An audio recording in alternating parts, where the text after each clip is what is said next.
আমরা কিছুক্ষণ আগেই এখানে প্রধান উপদেষ্টাকে বহনকারী ফ্লাই এমিরেটসের যেই বহরটি আছে সেটা কিন্তু এখানে এসে উপস্থিত হয়েছে। অর্থাৎ জাস্ট ৯টা যখন বেজেছে তখনই কিন্তু সেটা বিমানটি ঢাকা ল্যান্ড করেছে, এমনটাই আমরা দেখেছি। এবং প্রধান উপদেষ্টা কিন্তু ৯টা ১৫ মিনিটে এই বিমানবন্দর এলাকা ত্যাগ করে তিনি তার যমুনা উদ্দেশ্যে তার যেই বাসভবন সেখানে তিনি চলে গিয়েছেন। এই সফরে প্রধান উপদেষ্টার সাথে অংশগ্রহণ করেছিলেন তারা কিন্তু এখানে আছেন এবং তাদের মধ্যে এনসিপির নেতৃবৃন্দ আছেন, পাশাপাশি এখানে আরও আছেন যে বিএনপির চেয়ারপারসন তারেক রহমানের পররাষ্ট্র বিষয়ক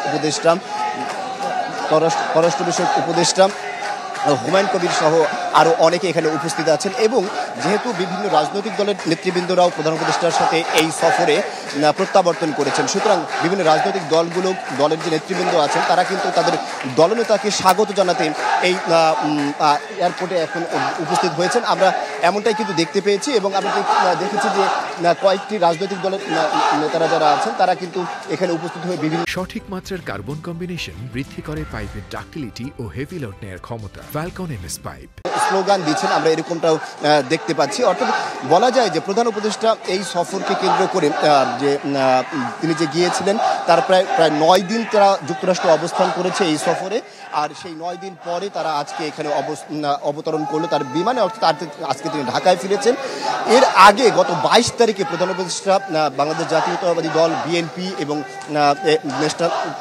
ন্যাশনাল পার্টি জাতীয় নাগরিক পার্টি এনসিপি এবং জামাতের নেতৃবৃন্দদেরকে নিয়ে তিনি তার সফর সঙ্গী করে তিনি যুক্তরাষ্ট্রের উদ্দেশ্যে জাতিসংঘের ৮০তম অধিবেশনে অংশগ্রহণ করার জন্য তিনি জাতিসংঘে গিয়েছিলেন। আপনাদেরকে একটু জানিয়ে রাখি, যেহেতু এই সফরে প্রধান উপদেষ্টা যুক্তরাষ্ট্রে ৯ দিন অবস্থান করছিলেন এবং সেই ৯ দিন পরে তিনি আবার আজকে এখানে গিয়েছেন। এর আগে আমরা দেখেছি যুক্তরাষ্ট্র থাকাকালীন সময় প্রধান উপদেষ্টা বিভিন্ন রাষ্ট্রপ্রধানদের সাথে কয়েকটা মিটিং করেছেন, পাশাপাশি বিভিন্ন বাংলাদেশি বিভিন্ন রাজনৈতিক এবং অর্থনৈতিক সংগঠনের নেতৃবৃন্দের সাথে তিনি সেখানে বৈঠক করেছেন। সব মিলিয়ে এই সফরে আসলে কতটুকু কার্যকর হয়েছে সেই বিষয়ে কিন্তু আজকে বিকেলে প্রধান উপদেষ্টা দপ্তরটিকে ব্রিফ করা হবে, এমনটা আমরা জানতে পেরেছি।